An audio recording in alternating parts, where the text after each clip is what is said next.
Amin amin ya rabbal alamin. Kemudian acara yang berikutnya yakni pretest. Sebelum mungkin saya berikan kepada petugas, mungkin Mbak Rista bisa men-share linknya. Dan sebelumnya saya ingin mendengar suara dari teman-teman semua. Assalamualaikum. Waalaikumsalam. Sehat ya Mbak Bal? Mana yang lain?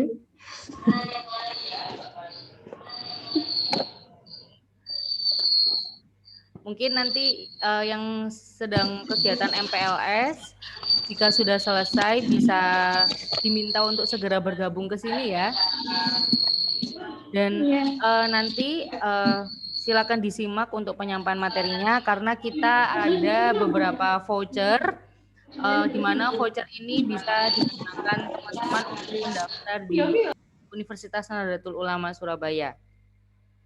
Nah, di kolom chat bisa dilihat semua teman-teman. Di sana ada link untuk mengisi pretest. Kami mohon untuk dapat mengisi pretest tersebut. Kami beri waktu 5 menit.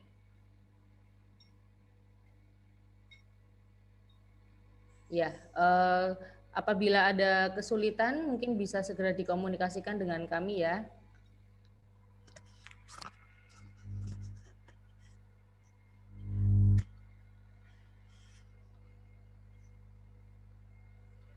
Ini apa? Connectingnya ya, mungkin naik turun. Oke, dokter, mungkin internetnya, sinyalnya. Alhamdulillah kebetulan teman-teman santri ini ternyata sudah membawa HP masing-masing sepertinya dokter, jadi bisa melakukan absensi secara online dan bisa mengisi pretest juga secara online.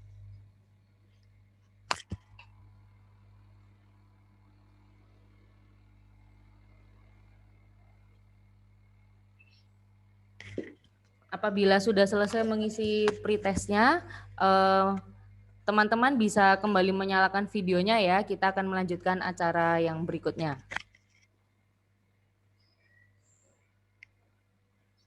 Nggak susah kok, cuman untuk pengenalan. Iya.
Oke, apakah sudah selesai, teman-teman?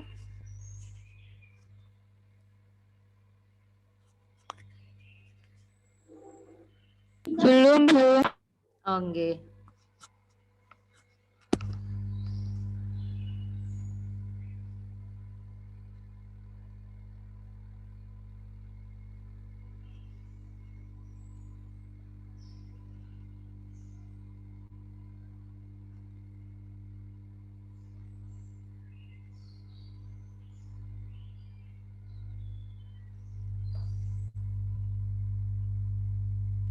Assalamualaikum.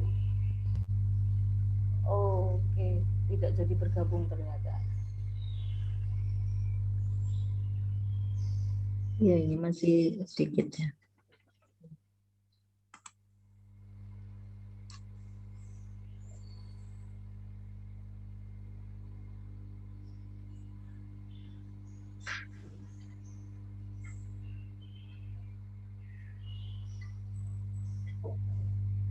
Assalamualaikum, Mas Muhammad. Oke, alhamdulillah sudah bergabung.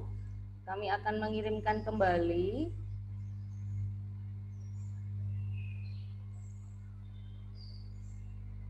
untuk pretestnya di kolom chat. Monggo Mas Muhammad bisa diisi untuk pretestnya ya di kolom chat.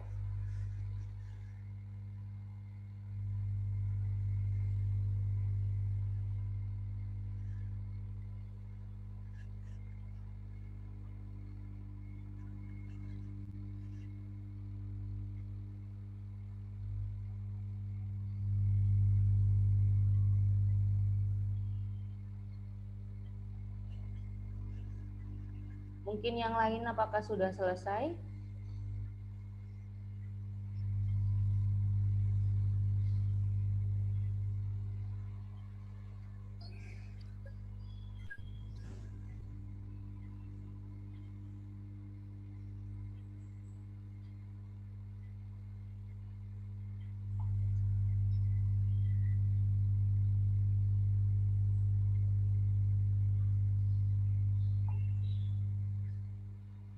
Assalamualaikum, telah bergabung Bapak Mas Muhammad.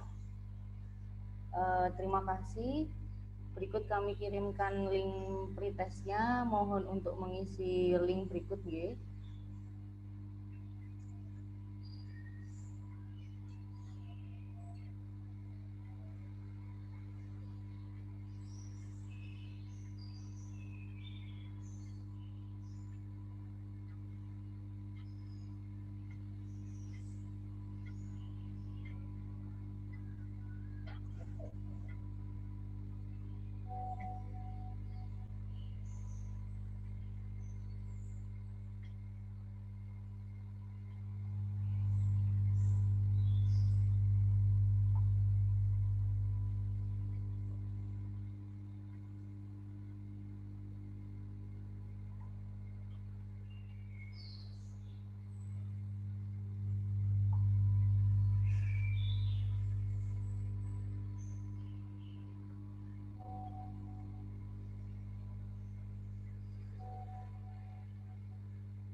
Baik, kalau begitu, apakah sudah ada yang selesai mengisi pretestnya? Mungkin Iya, sudah, Bu. bisa nggih. Mungkin yang lain nanti bisa menyusul. Kalau begitu,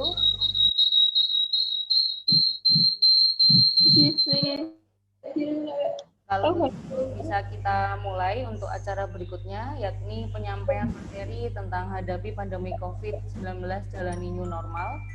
Mohon dapat diingat teman-teman sekalian bahwa di akhir acara nanti kita akan membagikan voucher senilai 1 juta rupiah yang bisa digunakan teman-teman untuk mendaftar di Universitas Nahdlatul Ulama Surabaya. Dan masih ada beberapa souvenir lainnya. Jangan malu dan jangan sungkan apabila ada yang ingin ditanyakan kepada pemateri pada pagi hari ini.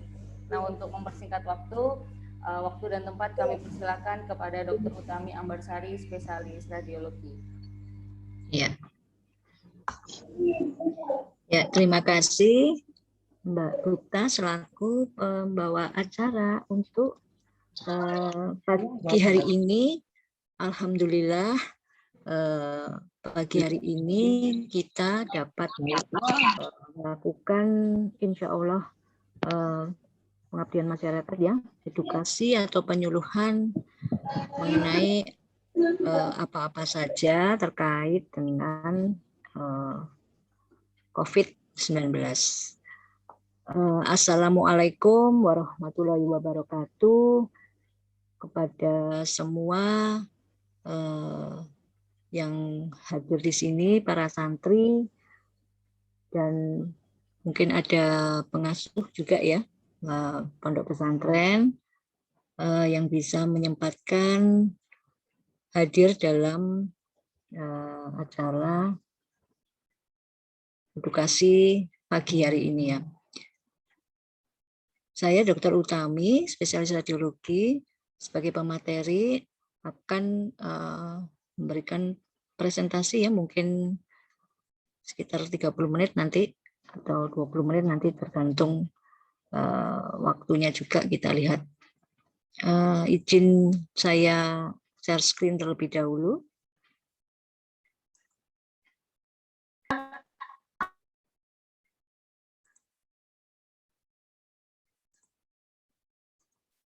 Nah, sudah terlihat ya. Mohon mungkin adik-adik pondok pesantren bisa videonya bisa dibuka ya, biar kita bisa saling mengenal, bisa melihat ya. Adik-adik sudah siap semua ya mendengarkan materi ini ya. Insya Allah semoga bermanfaat nanti bagi kita semua, amin. Ya, mungkin langsung aja. Ini kita saya memberi penyuluhan mengenai hadapi pandemi COVID-19, jalani new normal. Jadi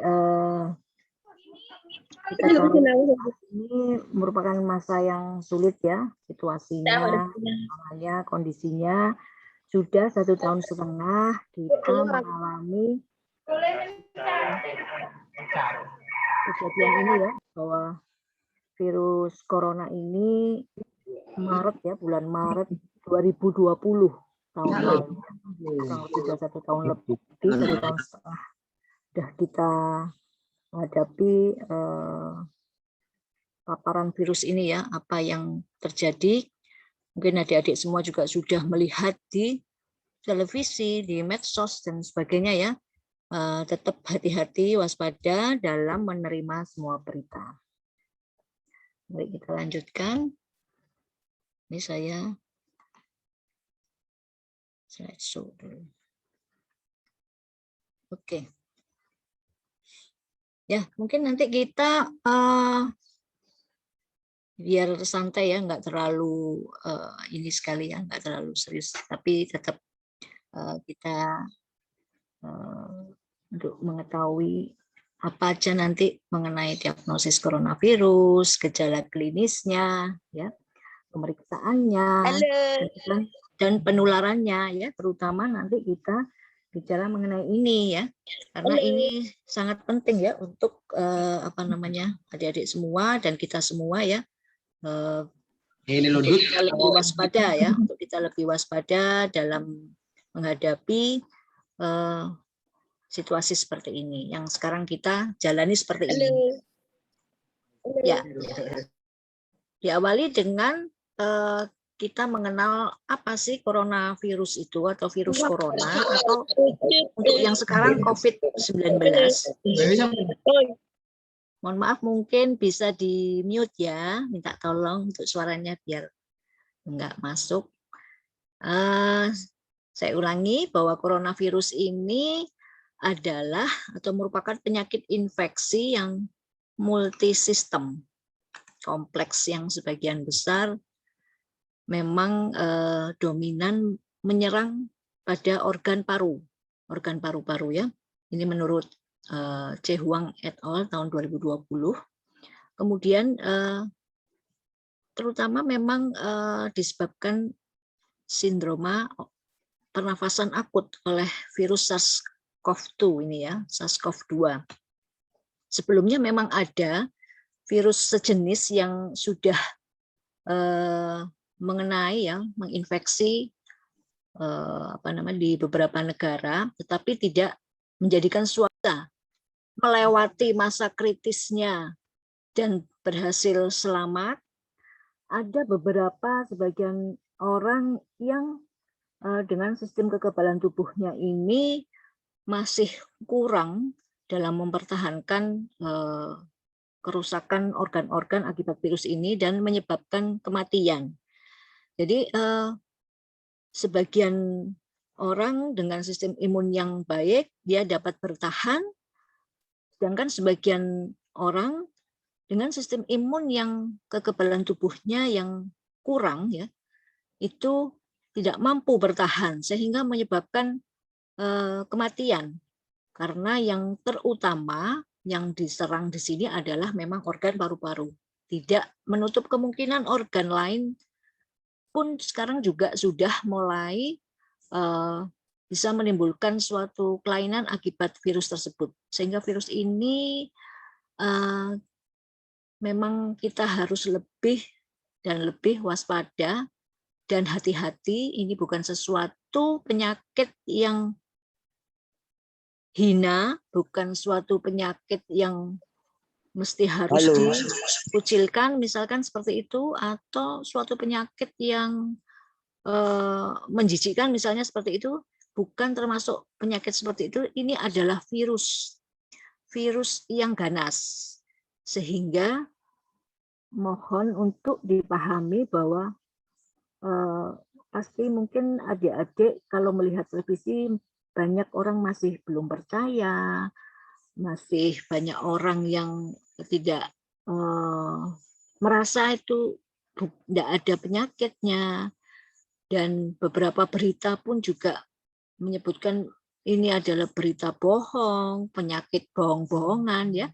Ini mohon dipahami, kami yang bekerja di rumah sakit ini setiap hari sudah melihat, mohon maaf kalau saya harus mengatakan bahwa setiap hari, mungkin ya adik-adik ini ya perlu tahu ya, saya kasih gambaran biar lebih berhati-hati dan waspada, bahwa setiap hari di rumah sakit kami di RSI Jemur Sari itu pasien yang meninggal karena COVID itu sudah kisaran 10-15 pasien setiap hari sejak melonjaknya kasus ini 3 bulan yang lalu ya, 2-3 bulan yang lalu. Padahal sebelumnya 1 tahun yang lalu yang sejak Maret sampai Maret tahun ini pun itu juga sudah banyak ya, sehingga memang ini benar-benar suatu penyakit yang serius ya, yang kita harus waspada, tetapi bukan sebagai untuk menakut-nakuti, enggak. Karena kenyataannya memang setiap orang mempunyai sistem kekebalan tubuh masing-masing ya, yang mempunyai pertahanannya beda-beda. Nah, itulah yang menyebabkan beberapa orang itu ada yang bertahan, beberapa orang ada yang meninggal, dan seperti itu ya. Nah, COVID-19 ini sudah menjadi suatu global ya, semua negara sudah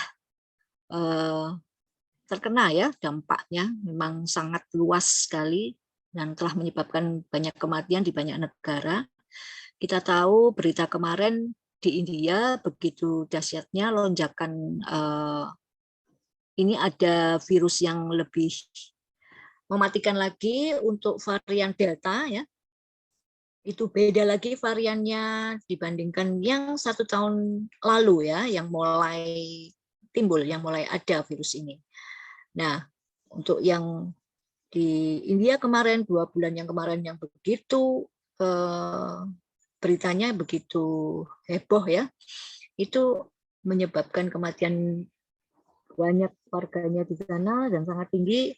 Nah, ternyata dalam penelitian, dalam penelusuran, hasil kajian ilmiah, ada mutasi dari virus tersebut. Jadi ada varian Delta, varian baru yang 10 kali lipat penularannya lebih cepat dibandingkan awal pandemi yang tahun lalu dengan virus SARS-CoV-2 sama, coronavirus juga, tetapi dengan varian yang beda. Oke, mungkin untuk gejala klinis yang adik-adik perlu tahu ya, ini bervariasi ya, mulai dari yang tanpa gejala. Tanpa gejala kadang-kadang karena tubuh kita kuat, karena kita makannya cukup, kita olahraganya cukup, misalkan gitu, istirahatnya cukup, nutrisi kita baik, maka kita tidak ada gejala, seperti itu ya. Sampai yang ada gejala. Gejalanya itu bisa demam, atau meriang. Kalau orang Jawa bilang, aku kok meriang-meriang. Nah, ini yang harus kita waspadai. Meriang itu sudah mulai ada respon dari tubuh kita untuk melakukan perlawanan terhadap virus yang masuk. Nah, batuk kering, kemudian ada sesak nafas, sakit kepala, sakit tenggorokan, ini gejala-gejala ini sudah seperti penyakit flu ya, tapi flu yang karena corona ini yang lebih heboh flu-nya ya, yang lebih berat. Biasanya awal-awal memang ada yang ringan gejalanya. Dan ada rinore itu pilek gitu ya, keluar ingus. Kemudian ada anosmia. Nah, kalau sudah mulai ada tanda-tanda kehilangan indera penciuman, anosmia, agesia, kehilangan indera pengecapan, kita mulai waspada memang. Sebenarnya bukan hanya dua ini saja yang kita waspada. Pokoknya mulai tubuh tidak seperti biasanya kondisinya sudah. Pastikan kita sendiri yang bisa ngerasakan ya adik-adik ya. Yang sebelumnya kita enak badannya kok moro-moro kok sakit semua rasanya ya. Itu kita perlu waspada, bukan paranoid tetapi ya tetap mengedepankan kewaspadaan. Gejala yang lain bisa mialgia ya, maaf tulisannya mialgia. Mialgia itu maksudnya yaitu badannya rasanya sakit semua, pegel-pegel seperti dipukuli orang sak rampung misalnya kayak gitu ya. Nah, kemudian nyeri tulang, rasanya tulang-tulang tuh kayak mau lepas, sakit, fatigue, kelelahan, konjungtivitis. Nah, ini bisa ke mata juga ya. Makanya tangan kita ini harus tetap bersih sebelum menyentuh hidung, menyentuh mata, menyentuh mulut, itu semua organ-organ yang tempat masuknya virus ya. Makanya pastikan tangan kita ini harus bersih sebelum menyentuh organ-organ tersebut. Karena kadang-kadang kita ucek-ucek mata, gatel, kita lupa tadi habis nyentuh apa gitu loh, enggak cuci tangan dulu seperti itu. Nah, sebagian pasien itu bisa mengalami gejala saluran pencernaan. Memang dominan virus ini adalah di paru-paru, tetapi bisa juga menyerang saluran pencernaan seperti kalau ada gejala mual, muntah, diare. Nah, ini tetap kita harus waspada. Waspada boleh kita menomorsatukan kewaspadaan sampai terbukti bukan penyakit itu ya. Dan jangan menyembunyikan. Ini bukan penyakit hina-dina, bukan. Ini bukan penyakit yang kotor, penyakit yang menjijikkan, bukan. Ini adalah virus, ini harus diperangi. Kita harus kuat melawan virus ini begitu ya. Jadi bukan penyakit yang harus disembunyikan sampai orang, kalau kita lihat berita-berita di TV, ya mohon ampun ya, semoga nanti dengan ini Dede bisa memahami ya, ini tidak perlu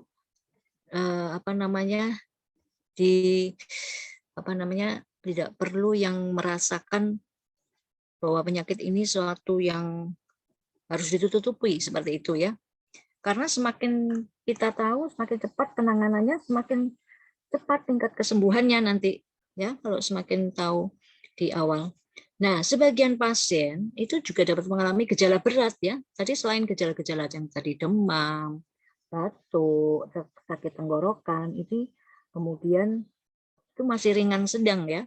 Nah, bisa langsung mengalami gejala yang berat. Misalkan pneumonia berat, bisa terjadi sepsis, bisa terjadi acute respiratory distress syndrome, jadi seperti sesak nafas, seperti gagal nafas, jadi nafasnya udah nggak bisa normal dan perlu alat-alat bantu pernafasan. Ini kalau sudah gejala berat ini memang harus ditangani di rumah sakit. Dan bisa terjadi multiple organ dysfunction syndrome, ini maksudnya gagal. Fungsi organ-organ di dalam tubuh itu mengalami kegagalan. Dan organnya tidak satu tok yang gagal, paru-paru gagal, ginjal gagal, jantung gagal, nah seperti itu, multiple organ, sehingga ini bisa menyebabkan kematian. Nah, ini untuk diketahui, pasti mungkin adik-adik sudah banyak mengetahui ya pemeriksaan COVID itu apa sih, apa aja yang bisa dilakukan. Nah, ini adalah pemeriksaannya.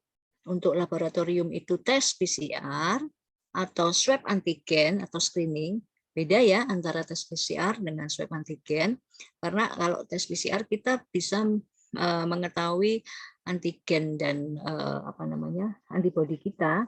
Kalau swab antigen ini untuk screening, artinya untuk di awal kita bisa melakukan pemeriksaan ini, jaga-jaga istilahnya kita untuk men-screening ya, untuk melihat di awal.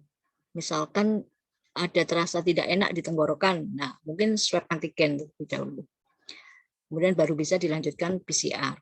Atau kalau memang sudah kontak erat dengan pasien yang confirm, misalkan, ya kita langsung tes PCR saja karena sudah masuk ke kontak erat. Ya, kontak erat itu maksudnya ya dia berhubungan secara intens dan lebih dari 10 menit ya istilahnya pada saat berhubungan tersebut dengan pasien confirm seperti itu.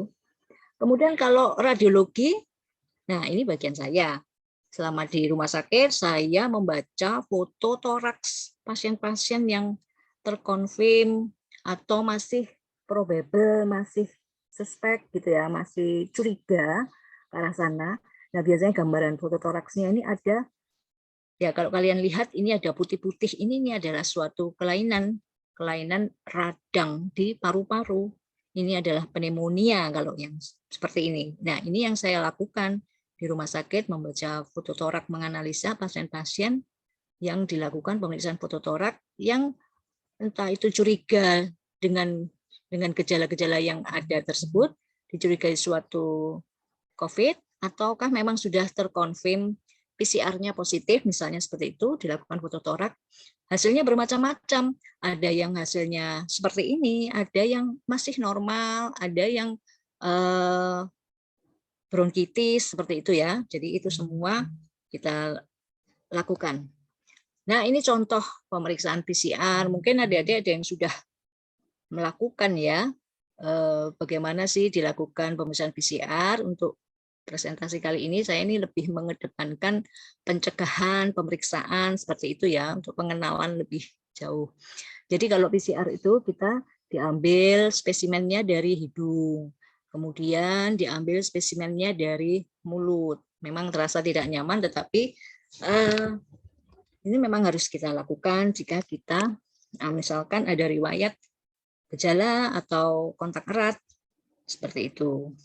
Kemudian, nah kalau pemeriksaan radiologi fototorak, kadang-kadang kita menemukan hasil seperti ini masih normal.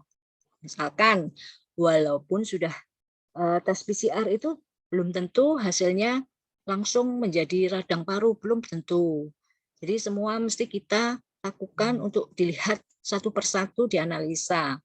Kemudian kadang-kadang kita juga menemukan seperti ini, gambaran putih-putih begini, ini adalah infeksi, udah paru-parunya mengalami pneumonia.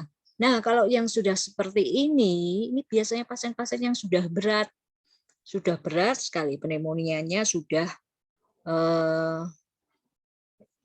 penuh istilahnya ya di kedua paru, ini warnanya putih, ini sudah nafasnya pasien sudah sesak, bisa jadi dia sudah harus menggunakan ventilator seperti itu. Nah, kalau misalkan CT scan torak, nah ini lebih sensitif lagi. Cuman karena memang ini terkendala ruangan, terkendala alat, ya tidak semua rumah sakit juga mempunyai alat CT scan. Kebetulan kalau di RSI Jember Lestari kita mempunyai alat CT scan. Cuman untuk diagnosa coronavirus ini kami tidak menggunakan CT scan toraks, ini hanya untuk misalkan follow up. Tapi di awal karena ya mungkin dari sisi biaya, dari sisi ruangan yang belum tersetting dengan harus tekanan negatif di ruang CT scan, maka CT scan ini kita hanya lakukan untuk pasien-pasien yang non-COVID ya. Cuman ini saya memberikan contoh bahwa gambaran CT scan langsung bisa terdeteksi putih-putih ya seperti ini, radang ya di paru-paru sudah terlihat ya, lebih cepat terlihat memang kalau di CT scan. Dan beberapa rumah sakit memang menggunakan CT scan sebagai diagnosa awal, tetapi masing-masing rumah sakit mempunyai kebijakan sendiri-sendiri terkait hal tersebut. Oke, sekarang ke pencegahan dan penularan ya. Bagaimana pencegahan untuk supaya tidak terjadi penularan ya pada penyakit coronavirus ini ya. Bahwa dikatakan meluasnya penyebaran COVID-19 ini relatif cepat ya, disebabkan coronavirus sangat mudah menular ya, terutama dari orang ke orang ya, dari orang ke orang, dari saya misalnya ke teman yang satu pegawai ya di rumah sakit gitu ya. Nah, ini melalui percikan-percikan yang keluar dari hidung atau mulut saat orang tersebut terinfeksi virus, misalkan dari batuk, dari bersin, bahkan waktu berbicara. Makanya tetap kita harus menjaga hal ini ya, bukan karena gini loh kan saya sama ini kan sudah dekat ya, sudah seperti saudara, kita sahabatan. Betul, memang secara emosional, secara psikologis kita bersahabat dengan orang tersebut, tetapi sekarang ini situasinya sudah tidak seperti normal sebelum 1,5 tahun yang lalu ya, karena kita harus menjaga jarak kita dengan teman kita ya.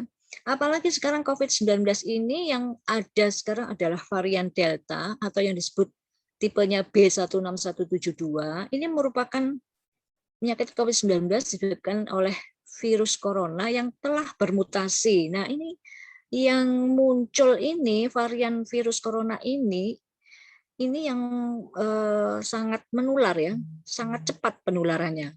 Dan sangat membuat kematian itu kalau dibandingkan dengan awal-awal pandemi dulu, ini lebih cepat begitu ya. Kalian sendiri mungkin sudah pernah melihat ya, karena di TV sering dilaporkan setiap hari petugas yang menguburkan jenazah itu sampai kewalahan ya, bisa sampai 60 pasien sehari, bisa sampai 100 bahkan ya sehari itu. Nah, muncul varian ini memang pertama kali dilaporkan di India pada Desember 2020. Sebenarnya ya barusan Desember 2020. Padahal pandemi ini mulainya Maret kan 2020. Ini masih belum. Ini sekarang sudah di lebih 74 negara termasuk Indonesia ya. Jadi yang bisa kita lakukan dalam menjalankan kehidupan new normal ya. New normal di sini sebenarnya bukan sesuatu kenormalan baru ya kalau kita artikan di sini, tetapi merupakan suatu adaptasi sebenarnya ya. Adaptasi kebiasaan baru kita yang sebenarnya di luar normal, tetapi yang harus kita lakukan seperti itu. Dan kita butuh ini, yang sekarang ini selama pandemi masih berlangsung, kita butuh 3M, 3T, dan 3K. Apa sih 3M? Tadi ada ya, diberi tes ya. 3M itu tadi adik-adik sudah tahu? Apa tadi mungkin ada yang bisa menyebutkan satu? M pertama apa? Memakai masker. Oke, kemudian M kedua. Mungkin ada yang tahu? Lainnya? Mencuci tangan ya. Mencuci tangan itu dengan air yang mengalir, dengan sabun, 60 detik lah untuk mencuci tangan. Atau kalau misalnya nggak ada air mengalir mungkin pada saat kita sedang pergi begitu ya, kita sediakan hand sanitizer ya. Hand sanitizer mungkin cukup 30-40 detik. Kemudian M yang ketiga adalah menjaga jarak ya. Menjaga jarak itu penting ya, karena kita sekarang sudah mulai harus adaptasi kebiasaan baru ya. Walaupun ini teman kita, sahabat kita, tetapi karena mungkin kita jarang bertemu. Nah, ini kita harus tetap waspada. Kecuali misalkan kita di rumah ya, di keluarga itu ada 3 orang, 4 orang dan tidak pernah keluar rumah, sehingga kita tetap melakukan interaksi dengan orang rumah secara dekat itu insya Allah sih tidak apa-apa. Cuman kalau misalkan kita tidak tahu status teman kita, status kita sendiri pun juga, jadi kita harus saling menjaga, kita tidak menularkan dan teman kita juga tidak menularkan. Kemudian pemerintah juga melakukan ini ya yang namanya 3T.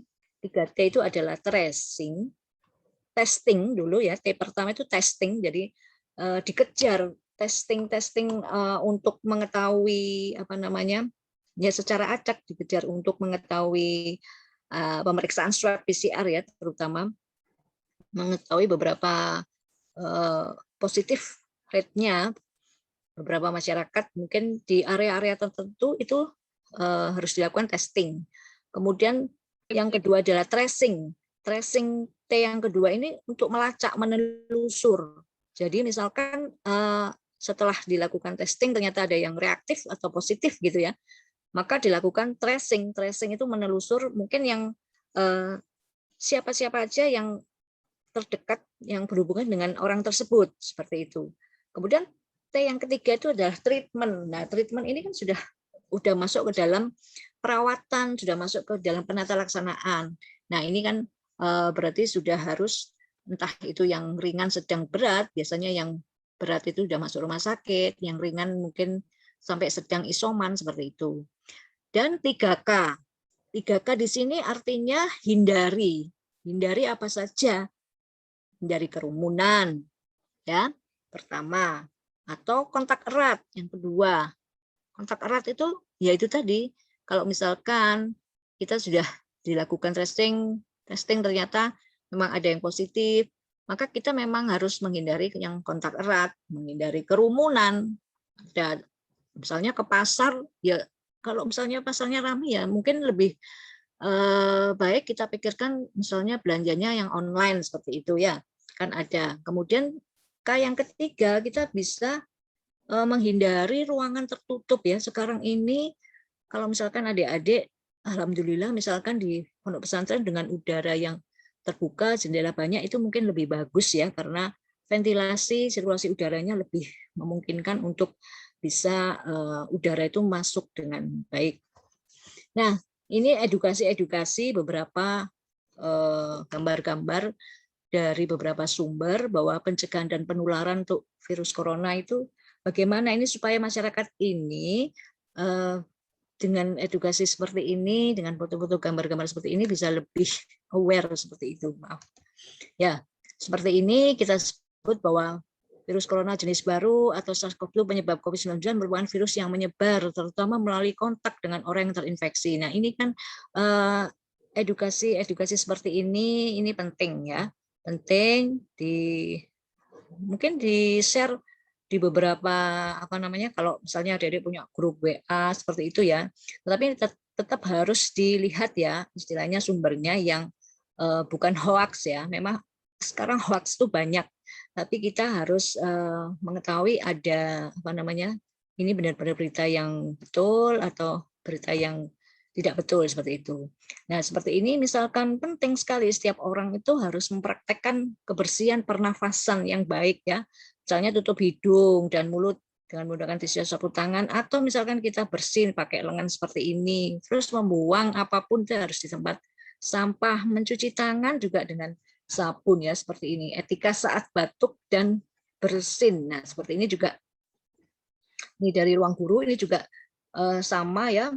Semua mempunyai tujuan yang sama ya, jadi mengedukasi masyarakat supaya kita lebih, sepertinya kan sepele ya, ini kan hal yang tiap hari yang rutin kita lakukan ya, artinya kita bersin, misalkan bangun tidur bersin, atau misalkan ada debu sedikit kita bersin seperti itu. Nah itu kalau di ruangan terbuka, nggak apa-apa, tapi kalau misalnya di ruangan tertutup, dan ada beberapa orang lain selain kita, maka kita harus melakukan kegiatan-kegiatan seperti ini ya. Terus kalau misalkan ya ini jangan menyentuh wajah ini. Nah, ini bisa tapi pastikan dulu tangannya harus bersih sebelum menyentuh. Yang terpenting biasanya mata, hidung, mulut ya.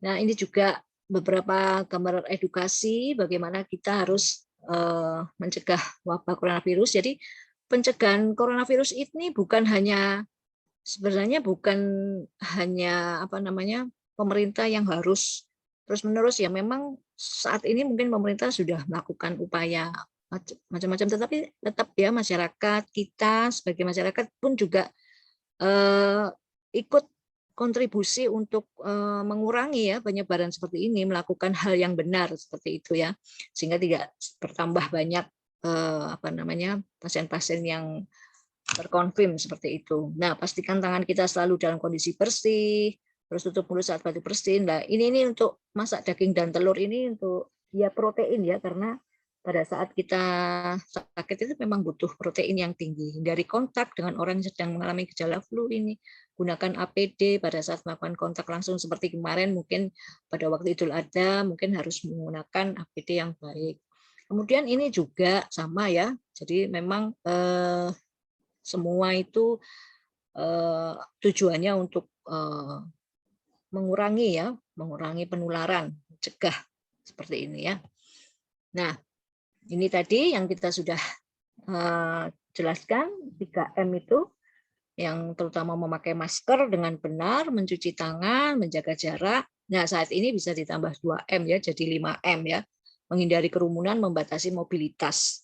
Maksudnya jadi kalau makanya sekarang kalau pemerintah dulu PSBB, pembatasan sosial berskala besar seperti itu, kemudian sekarang PPKM mikro, PPKM darurat, itu istilah-istilah yang digunakan oleh pemerintah untuk sebenarnya ini loh tujuannya membatasi mobilitas. Kalau enggak penting sekali, kalau nggak ada urusan yang penting sekali, enggak perlu keluar-keluar ya. Kalau misalnya kita sudah di rumah atau kalau kalian sudah di pondok pesantren ya di situ tempat kalian udah misalkan sudah dilakukan tes dan sebagainya sudah. Nah ini artinya mobilitasnya sudah bisa dibatasi seperti itu.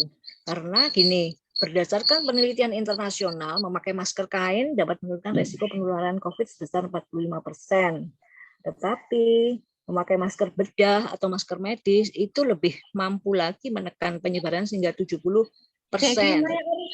Nah, seperti ini ada 3 jenis masker ya, dari masker bedah, masker N95, masker kain. Ya, masyarakat memang masker kain boleh. Itu kan untuk saat ini karena varian Delta yang banyak yang ada sekarang ini diwajibkan untuk kalau keluar double masker.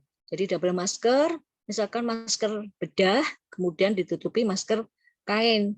Karena ini ya, ini juga merupakan suatu himbauan dari WHO.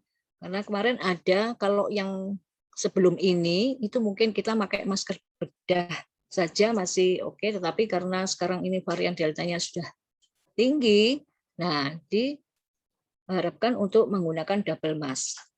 Nah, di sini nih kalau misalkan nggak pakai masker dengan kontak orang yang pakai masker, ini transmission probability-nya 70%. Ya.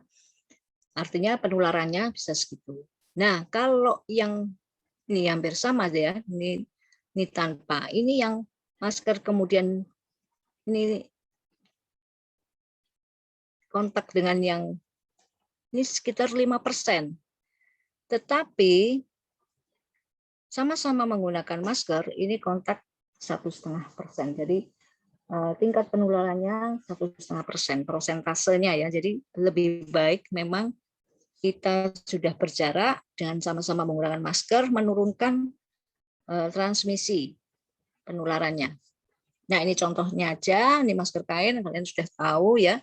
Ini mungkin yang kalian belum tahu, masker N95 ini contohnya masker N95 yang kita gunakan di rumah sakit, karena ini memang bisa menyaring partikel yang lebih kecil lagi ya, dari masker kain maupun masker bedah, seperti itu.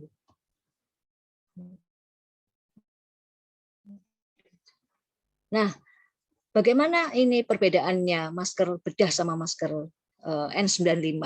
Ini proteksi terhadap droplet yang besar ini lebih kecil ya. Kalau ini sudah sampai ke partikel yang paling kecil ya. Jadi misalkan berbicara ada droplet gitu ya, ada percikan ludahnya itu partikel yang lebih kecil, dia bisa menyaring ya dibandingkan masker bedah. Ini biasanya untuk teman-teman yang langsung merawat pasien di ruang isolasi. Ya, kemampuan filtrasinya juga dia lebih banyak ya. Kemampuan filtrasinya sampai 95%, makanya dikatakan N95. Kemudian tingkat kebocorannya dia minimal sekali kalau yang masker ini ya. Nah, ini memang disposable kalau yang masker bedah harus sekali pakai. Ini pun juga sebenarnya disposable. Cuman masih bisa mungkin 1-2 kali pemakaian baru dibuang seperti itu. Nah, ini biasanya anjuran penggunaan klinis untuk praktek poliklinik, visit pasien, dan yang ini lebih spesifik lagi ya. Oke, tetapi karena sekarang ini tingkat ininya sudah tinggi varian deltanya, maka kalau ke rumah sakit ya kita pakai yang masker N95. Loh, mohon maaf ini kok coret-coret ya. Maaf ya, ini kok jadi begini ya.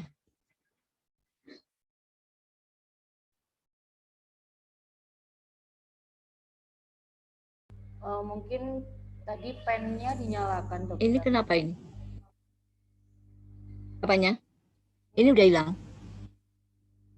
Pensilnya ya. tadi dinyala. Oh, masih kelihatan coret-coret? Oh, boten, Dok. Monggo.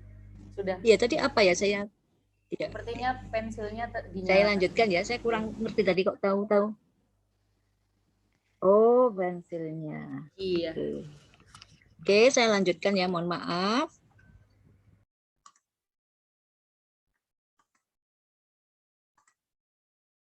Oke. Nah, ini juga edukasi mengenai bagaimana mencegah penularan, pakai masker yang benar. Jadi sebelum pakai masker itu cuci tangan atau pakai hand sanitizer, kemudian maskernya menutupi mulut, hidung, dagu. Nah, sela-sela antara wajah dan masker ini juga hati-hati ya. Kadang-kadang kita pakai masker tuh masih samping-sampingnya tuh nggak pas, nggak bisa nemplek. Jadi harus tempel pas antara masker sama pipi kita, wajah kita gitu ya. Karena nanti bisa pada saat kita nafas bisa dari samping gitu ya. Terus hindari menyentuh bagian depan masker saat digunakan. Nah, ini pakai kain bisa didobel ya. Kalau sekarang kalau misalkan pakai kain itu karena enak, bisa dicuci ya. Kalau ini kan harus langsung dibuang ya sekali pakai. Nah, kalau saat buka masker juga hati-hati, lepas dari bagian belakang, jangan sentuh bagian depan, dilanjutkan cuci tangan. Seperti itu ya. Jadi ini edukasi mengenai masker. Nah, mencuci tangan juga ada 7 langkah. Kok banyak sekali sih cuci tangan 7 langkah? Iya, ini memang yang benar seperti ini ya. Jadi waktunya 40 hingga 60 detik itu cukup. Basahi tangan dengan air dan sambil sabun secukupnya, gosok kedua telapak tangan hingga sela-sela jari, kemudian bagian belakang jari, kemudian bersihkan jempol luar dalam seperti itu ya. Jadi kelihatannya ini simple, kelihatannya ini sepele ya, tetapi remeh-temeh seperti ini ternyata sekarang ini sangat-sangat diperlukan ya. Sedikit-sedikit cuci tangan jadinya. Ya, ini mencuci tangan. Nah, untuk menjaga jarak, edukasi menjaga jarak. Jaga jarak itu penting ya. Jaga jaraknya sekarang tuh 2 meter. Dulu 1 meter masih oke, tapi sekarang varian Delta ini rekomendasinya WHO kalau bisa 2 meter. Karena dia bisa, takutnya kalau misalkan ada angin terbang ya. Nah, jarak 2 meter itu dianggap cukup. Jadi segala upaya untuk sebisa mungkin menjaga jarak secara fisik satu sama lain. Ya, dari keramaian, perkumpulan dan sebagainya ya, kalau nggak terpaksa sekali nggak usah keluar. Nah, ini kenapa sih kok harus jaga jarak 2 meter seperti ini? Ini ada alasannya, karena dikatakan dari penelitian di sini ya, Fakultas Kedokteran Universitas California ya. Jadi kalau tanpa physical distancing ini hari pertama ini hanya 1 orang yang tertular. Tapi hari kelima bisa 2,5 kalinya, dan hari ke-30 atau 1 bulan sudah 400.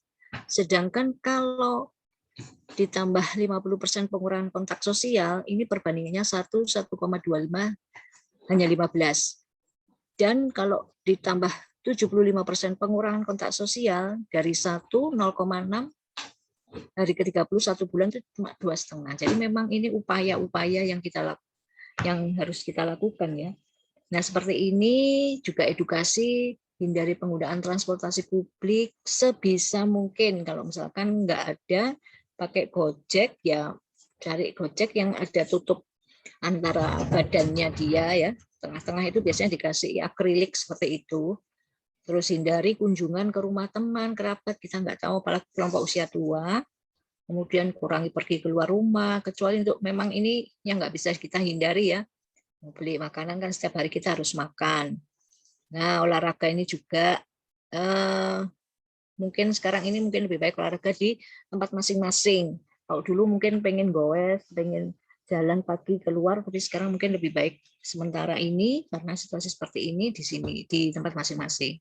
Nggak pergi keluar kota, jaga jarak 2 meter seperti ini ya. Jadi ini hal-hal yang yang sudah dilakukan penelitian ya di Fakultas Kedokteran Universitas California. Ya, physical distancing 2 meter ya yang direkomendasikan. Seperti ini kalau sekarang ini kemarin kita lihat di Mekah ya, tawafnya sudah berjarak ya hampir 2 meter ya. Tidak semua dan kapasitasnya sudah sangat-sangat dibatasi. Ini kalau di angkutan umum misalnya nih di MRT ya, ini di MRT ini jaraknya jauh ya. Dan ini kalau antri apa-apa misalnya mau pesan makanan atau apa, diusahakan jaraknya jauh. Nah, sekarang ke vaksinasi ini dari pemerintah Kota Surabaya RSUD Muhammad Suwandi ya memberikan edukasi. Saya ambil dari situ. Vaksinasi di sini adalah pemberian vaksin yang khusus diberikan dalam rangka menimbulkan atau meningkatkan kekebalan seseorang secara aktif terhadap suatu penyakit, sehingga apabila suatu saat dia terpapar terkena penyakit tersebut, maka dia tidak akan sakit atau mungkin mengalami sakit yang ringan dan tidak menjadi sumber penularan. Cakupannya mungkin hanya 60%